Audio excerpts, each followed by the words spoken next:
Всем привет, меня все еще зовут Игнат, и мы продолжаем гулять по Ванкуверу. Как и обещал, мы в даунтауне.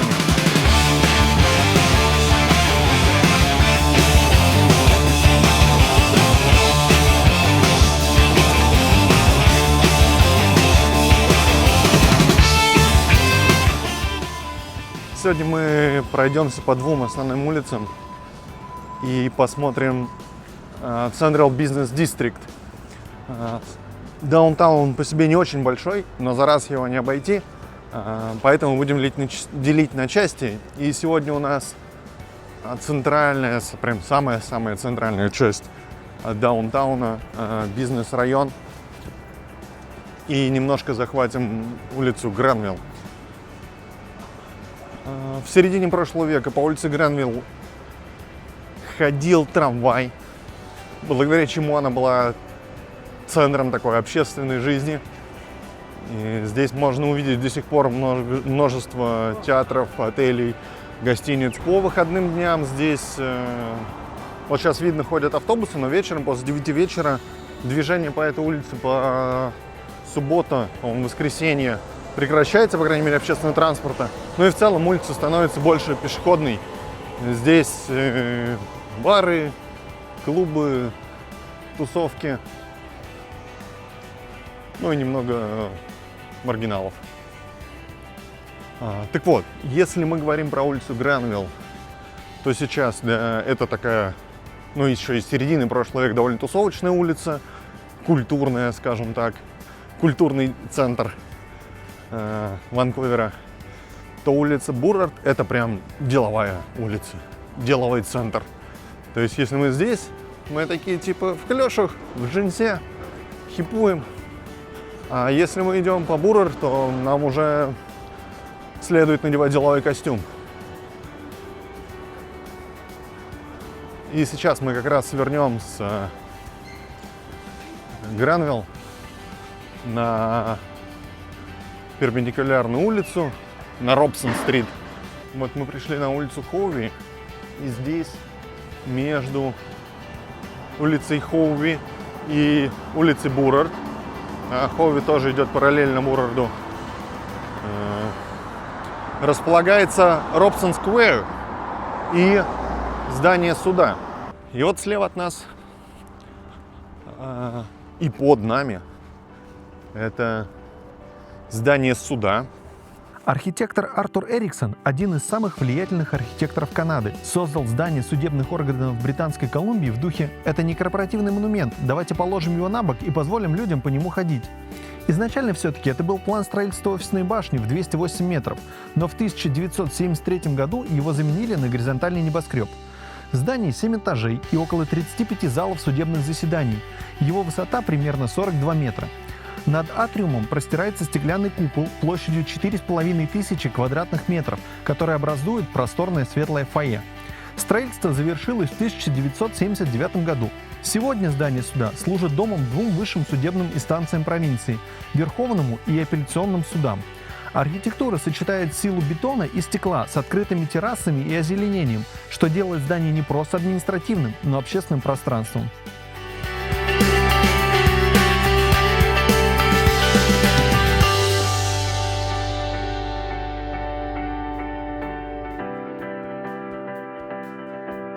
И вот мы пришли на улицу Буррард.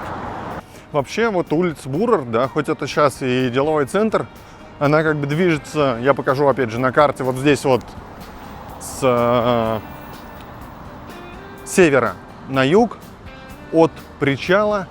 И раньше, вот где сейчас деловой центр, это просто были доки и склады. То есть там вообще не было ничего. Я надеюсь, мне удастся найти какие-то исторические фотки. Я заходил в библиотеку, видел несколько фотографий, которые у них висят до этого места. Но посмотрим, смогу ли я найти их в интернете. А сейчас мы пришли на улицу Джорджия. Также одна из главных магистралей даунтауна, ведущая с востока на запад. Вы это здание уже видели, но с другой стороны, оно находится прямо, получается, за зданием суда. за Робсон Сквер.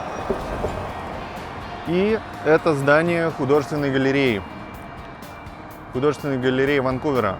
Здание построено было в 1906 году как суд Британской Колумбии. Но в 30-е годы суд отсюда переехал, и здание превратили в художественную галерею. Здание было построено спроектировано тем же архитектором, который построил здание парламента Британской Колумбии на острове Ванкувер, в городе столице Британской Колумбии, Виктория. И это чистая неоклассика. Здесь мы видим колонны, купол.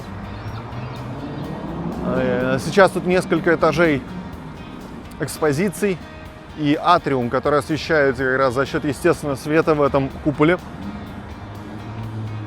Естественно, там проходят различные выставки, экспозиции. На площади перед галереей проходят ярмарки, митинги, все что угодно. Вообще, это одна из основных таких улиц для каких-то общественных собраний. Ну и магазин Apple. Классический, стеклянный. Уже дань современным тенденциям.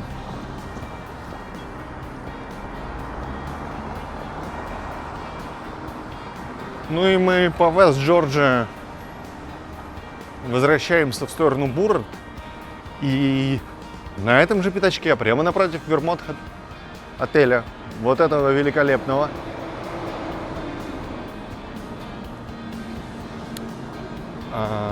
мы увидим самый старый англиканский храм Ванкувера. Храм был построен, начато строительство его в 1886 году, а закончено в 1894 году. То есть это конец 19 века. И вот он среди этих высоток до сих пор стоит. Изначально у храма была деревянная крыша из кедра, но в 70-е годы его укрепили, немножко реконструировали. А в 2015 году была еще небольшая реконструкция, и к храму добавили колокольню. И справа от нас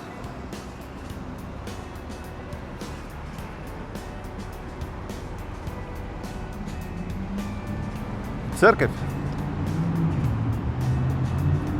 Англиканская церковь. Вот этот вот часовню, которую достроили в 2015 году.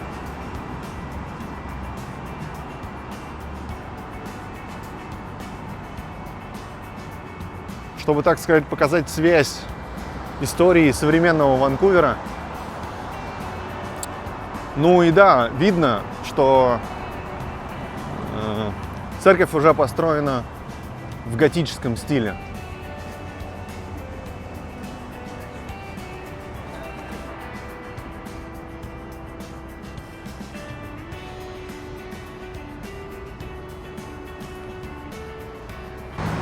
А мы с вами пойдем в Вермонт отель. Отель был построен в 1939 году и открыт в 1939 году в присутствии короля Георга VI и королевы Елизаветы. Строительство велось почти 10 лет из-за Великой депрессии. Вообще это просто символ роскошества того времени. Бархат, позолота, полированная медь. Когда-то здесь останавливались звезды. Здесь были Элвис Пресли, Билл Клинтон, очень много гостей. Но помимо того, что здесь останавливались вообще селебы, этот отель знаменит историей леди в красном Дженни Фокс. В 1940 году одна из постоянных гостей этого отеля, кто здесь тусила на приемах и балах, попала в аварию вот здесь на Джорджия-стрит и погибла. Звали эту даму Дженни Фокс, после чего постояльцы стали рассказывать о том, что на 14 этаже они видят женщину в красном, призрак женщины в красном. И до сих пор эта легенда живет, отель ее поддерживает, не стесняется ее. Сейчас мы посмотрим, как это выглядит. Ну и внутри видно. Да, естественно, здесь были реконструкции, ремонты. Можно часть исторических фотографий посмотреть.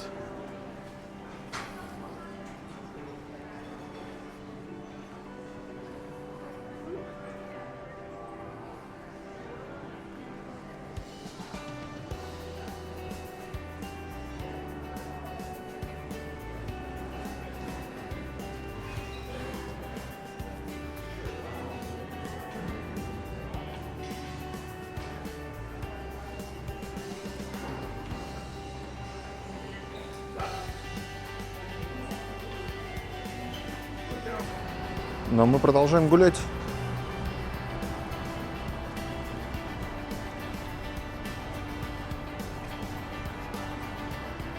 Еще раз. Самая старая англиканская церковь. Конец 19 века, 1894, скажем, да? И 1930 год. 39-й, пардоньте. И идем дальше. И сейчас мы с вами погрузимся прям в самое сердце бизнес Ванкувера. Квартал Бентл Центр.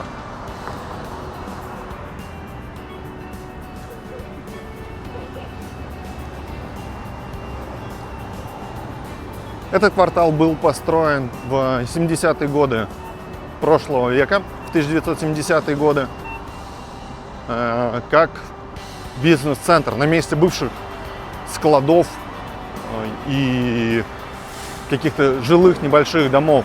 То есть, опять же, до середины прошлого века, до 70-х годов здесь просто были склады и доки. Прошло всего ничего, типа 50 лет.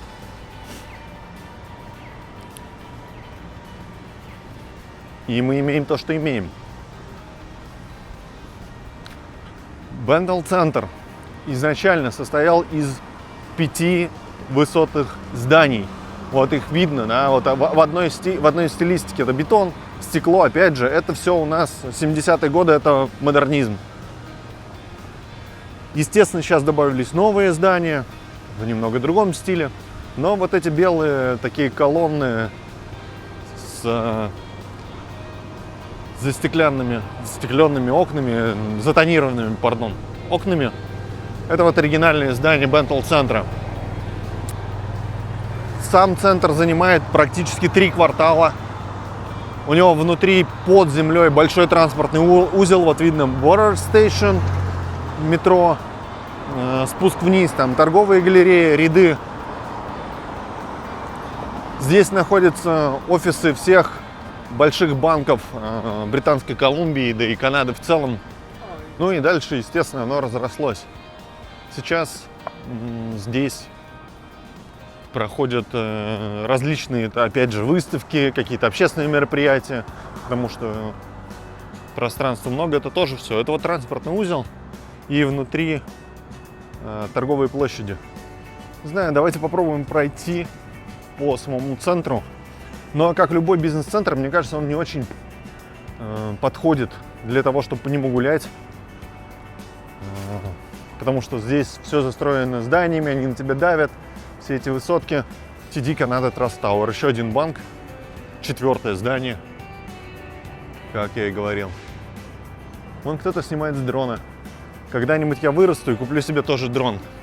Если вам будут заходить это видео. Ставьте лайки, пишите комментарии, нужен ли мне дрон и хотели бы вы видеть подсъемы с дрона. Я буду рад. Да, вот не очень я люблю такие места.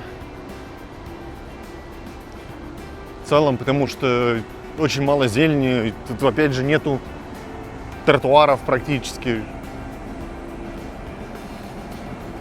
Все это сделано чисто для машин. Я, конечно, наверное, зашел куда-то с стороны парковки, но не знаю,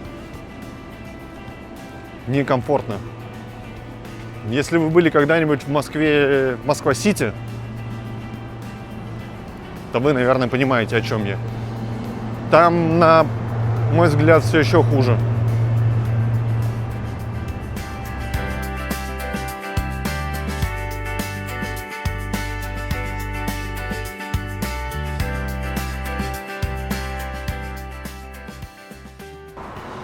Мы с вами возвращаемся снова на Буррард.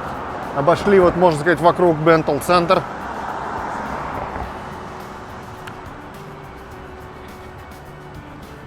И сейчас мы с вами, по-моему, последняя точка на нашем маршруте. Здание, которое стало символом в целом делового Ванкувера, бизнес Ванкувера еще в 30-е годы прошлого столетия. Итак, мы с вами пришли. Вот это здание. Marine Building. Построено в 1930 году как бизнес-центр. Поручили его строительство, архитектурному агентству Маккартни, по-моему, которое, в принципе, до этого небоскреба не строило. А чтобы вы понимали, это небоскреб. 22 этажа в 30-е годы до 1939 года это было самое высокое здание в Британской Колумбии. И архитектор, поскольку вот вы видите там уже море, он пытался передать морскую тематику, и она здесь действительно во всем. Поскольку построено это здание в самый пик, в эпоху стиля арт-деко,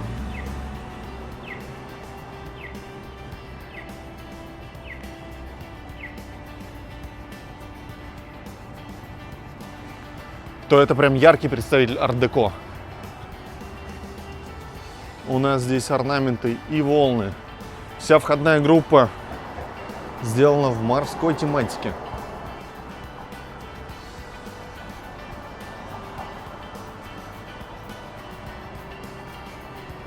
И очень классно, что это сохранилось. По крайней мере,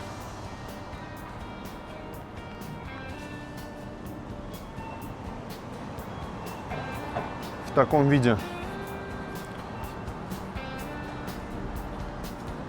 Вообще разглядывать фасад этого здания можно до бесконечности. Ты каждый раз видишь что-то новое.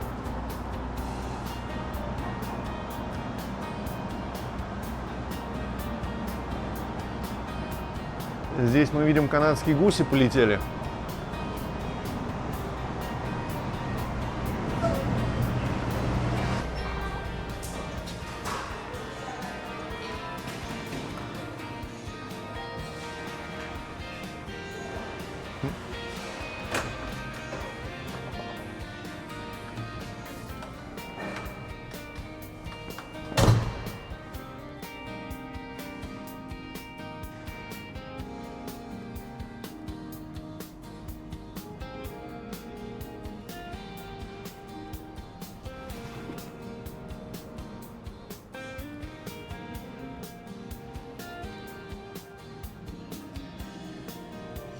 Здание до сих пор входит в десятку самых красивых зданий Ванкувера. И мне кажется, это справедливо. Вот снаружи, насколько красивый фасад, да? И вы можете посмотреть, насколько красивый вестибюль.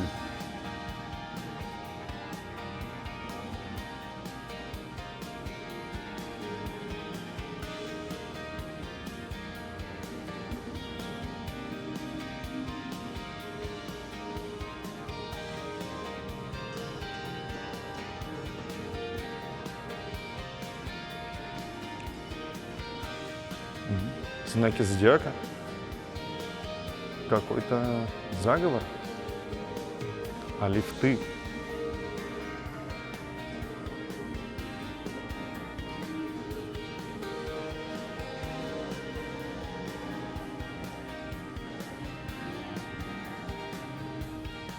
Вообще было написано, Это здание не работает. Закрыто на выходные. Но с другого входа было написано, что работает.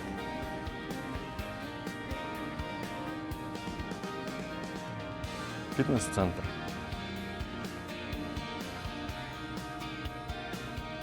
Уровни, этажи. Давайте посмотрим лестницу.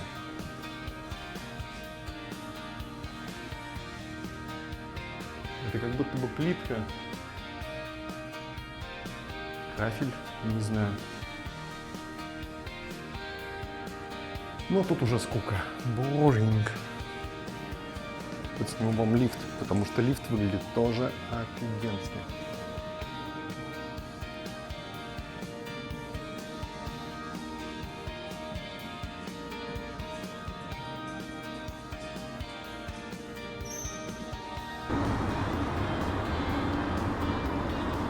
Вот так выглядит это великолепное здание.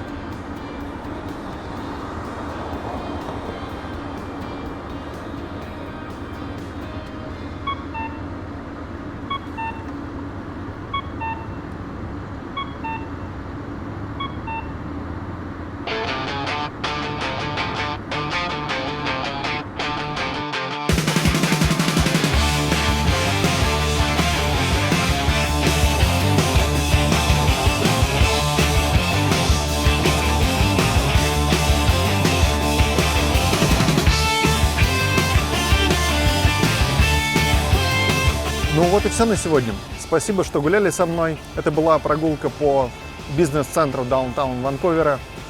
Оставляйте лайки, комментарии, пишите, какие места в Ванкувере вам были бы интересны. И мы обязательно туда отправимся. Всем спасибо, до новых встреч!